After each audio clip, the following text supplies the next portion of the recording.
how long is this going to take until I am over this, until I don't feel this way anymore? The $1,000,000 question. It isn't so much about closing the door on an ex. It is about really working on yourself in such a way that you are actually changed, that you are no longer the person that has that unhelpful attachment to an ex.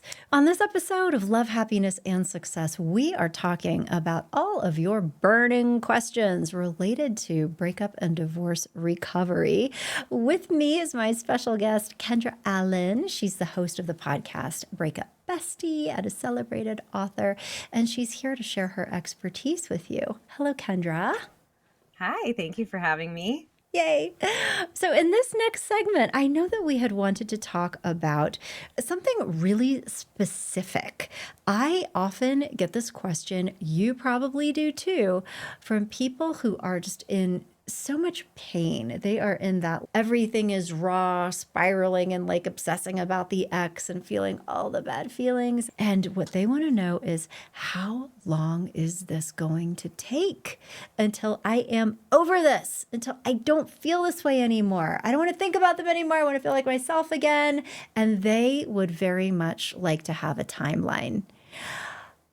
I know what I usually tell people in this situation, but I'm interested to hear your thoughts about this. The $1,000,000 question. I always joke that if I had an answer to this question, I would be able to retire early. But Because you would sell unfortunately, it. the answer is it depends, which Mhm. is not a fun answer. But it really it depends on so many things, and it doesn't depend on probably what a lot of people think it depends on. I think it was Sex in the City that said, "Oh, it's half the amount of time that you were with them. Is that's how long it's going to take to get over them," Mhm. which is not true. I just had someone on my podcast who Mhm. went through a 17-year marriage divorce Yeah. and by all means felt completely fine, and then was with someone for 6 months and that ended and Yeah. completely flipped their world upside down. Spiral. So it depends on so many things. The where you were at in the Yeah. relationship. If you're Mhm. in the honeymoon stage and it ends, that's a lot harder, you know? Totally. So it really depends on so many things. And usually what I tell people Mhm.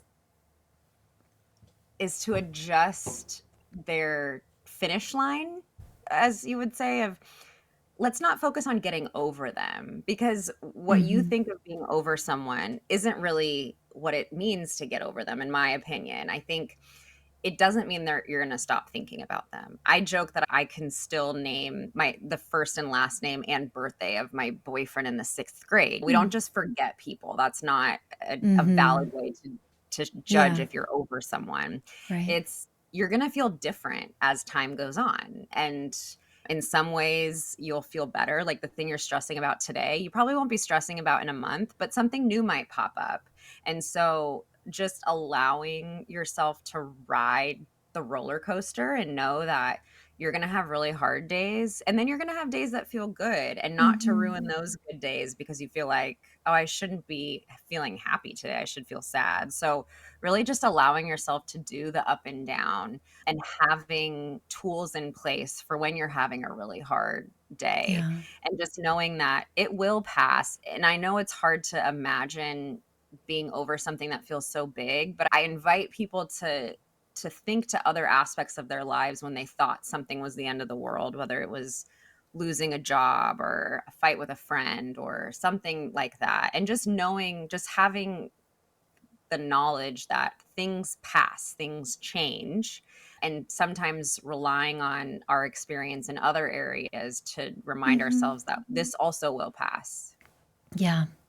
No, that's really good advice. And I also like it that you're really bringing up too that there are things that we can do to help ourselves through this process, and that by engaging in the kind of work that you did, that it isn't so much about closing the door on an ex. It is about really working on yourself in such a way that you are actually changed, that you are no longer the person that like has that unhelpful attachment to an ex.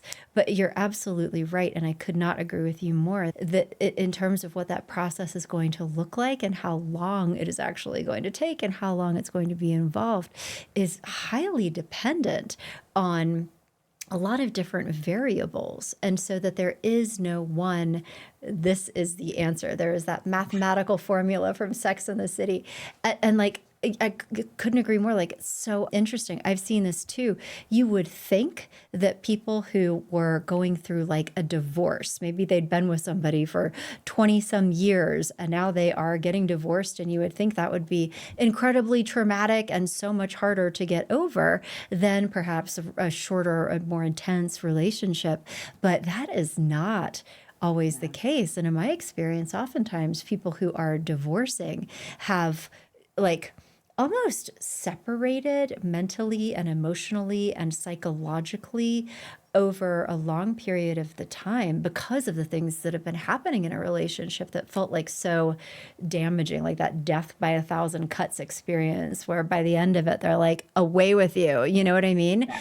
That it can actually, not that it isn't still a challenging experience on many other levels. I mean, there's like logistic stuff, custody, like that all is very real, identity things wrapped up in it.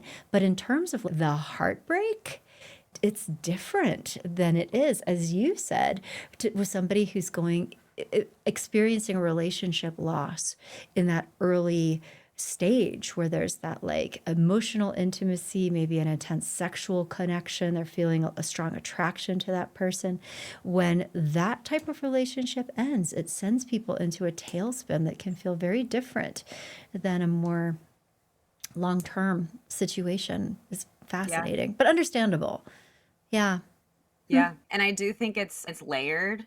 Yeah. I think we were talking about when things feel in the last segment we were talking about when Hmm. things feel really big, it's not always the best to address them. I do Right. think there's some self-protective things that we have where sometimes a couple months down the road, something new will come up and it's, Mm. oh my gosh, that hurts all Yeah, over again. And it's again, totally. it's this different thing. So you just have to realize that things are layered, and it Hmm. doesn't, if things are taking longer than you think they are, it doesn't mean you're doing anything wrong. It doesn't mean that you're a maladjusted person.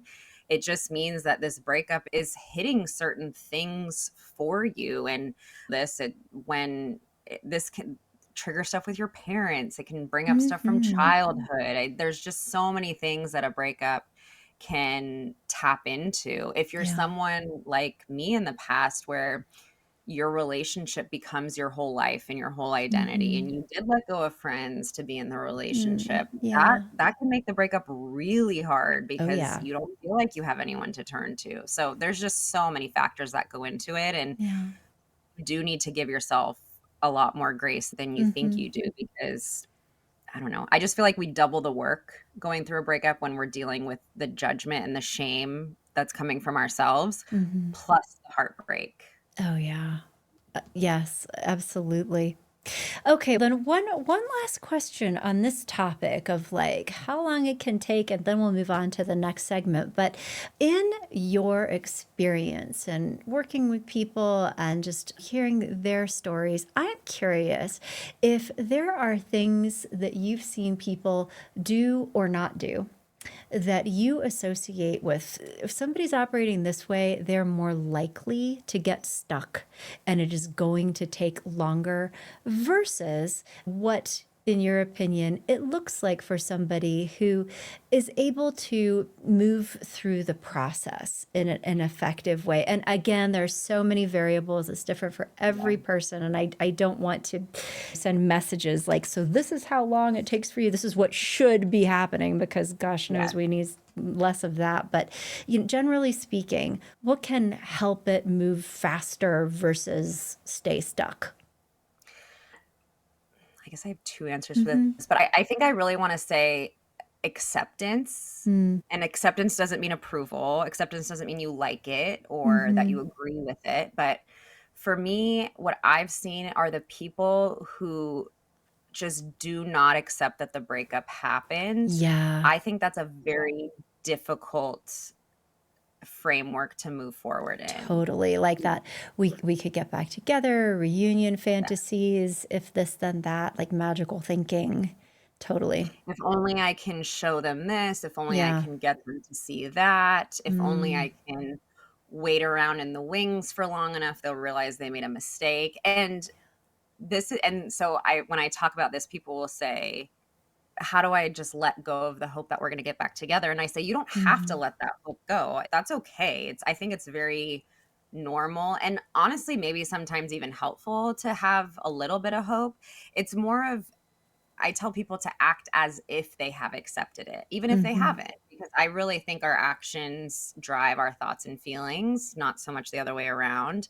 So, as long as you're not just posted up saying, I'm not going to move forward, I'm not going to take any steps to move forward, I'm not going to talk to my friends, I'm not going to make an appointment with a therapist, I'm not going to take down the pictures of me and my ex around my house. So if you're choosing not to do those things, to me, that means not accepting it. But Mhm. you can still be absolutely devastated, still have the hope that you guys are going to get back together, but still move forward in those actions of taking the photos down. I don't know, whatever that looks like, booking the appointment with a Yeah. therapist, starting to journal about it. That will allow you to move forward. And I think our thoughts and feelings will follow that. So I think the Mhm. acceptance piece is really important. Yeah, that is such a super good point. I see people get stuck with that as well. And I just love that you're bringing that acceptance, that radical acceptance, and also Yeah. reminding us that the way that we feel can oftentimes follow what we do. And so going through the motions can sometimes make things real for us. And that's really great advice. On the other side of that, are there particular things or practices or behaviors that you've seen people do where you're like, this person is going to move through? It's obviously, first of all, is being able to say, this is over and Yeah. needs to be over. So that would be the first thing. But are there others where you're like, you're going to move through this fast? I tell people that I would rather see someone absolutely devastated and being completely honest and transparent with where they're at, Mm. even if they feel like it's too much.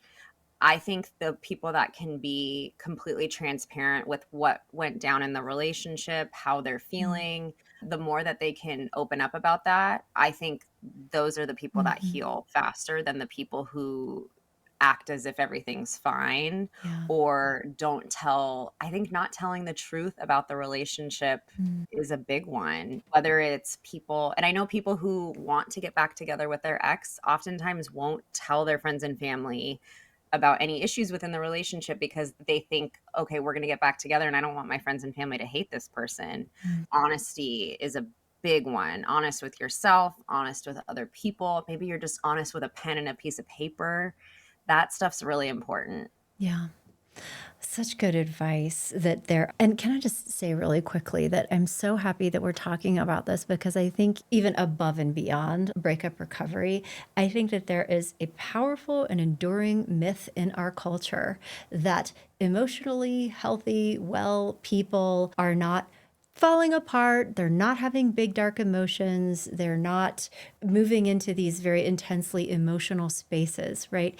And what you're saying is, in my opinion, too, the absolute truth is that the people who are the most emotionally resilient and the ones who are really going to be processing things more quickly are actually oftentimes the ones that are most comfortable with moving into these dark spaces and allowing themselves to feel all of the big things, but doing so with a lot of courage and honesty, being honest with themselves, being honest with them others, being vulnerable, as opposed to people who have bought into this myth where they need to keep it together and conceal the truth and that they shouldn't be spilling over and that there's something shameful about things that have happened, that they tend to have a harder time long term emotionally and overall be less emotionally resilient. And that's true about so many different things. So I'm grateful that you brought that back in to the Yeah. conversation because it needs to be understood.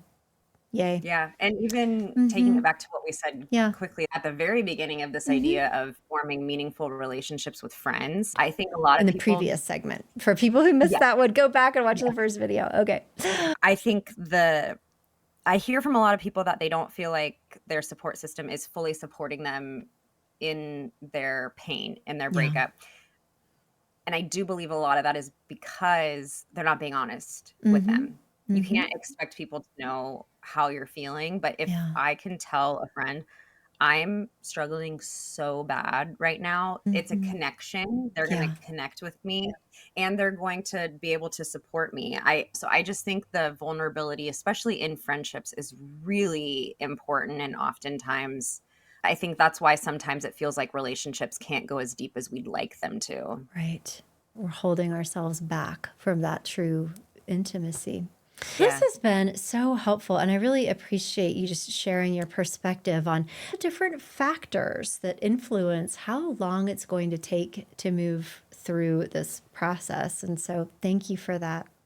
And so then in the next segment, what I also want to be talking about is some other things that I think that people are going to be dealing with, particularly so as we're talking about this, we're starting to roll into the holiday season. Maybe it's like a little further down the line, but it's certainly upon us. And but how to deal with not just holidays, but also big impactful, emotional, often anniversaries and just times or even places where people are feeling triggered, like the past is flooding in, and what they can do to manage those moments. So, that will be our next segment. You guys stay with Kendra and I. Click on the next video, and we're going to talk about what to do with that.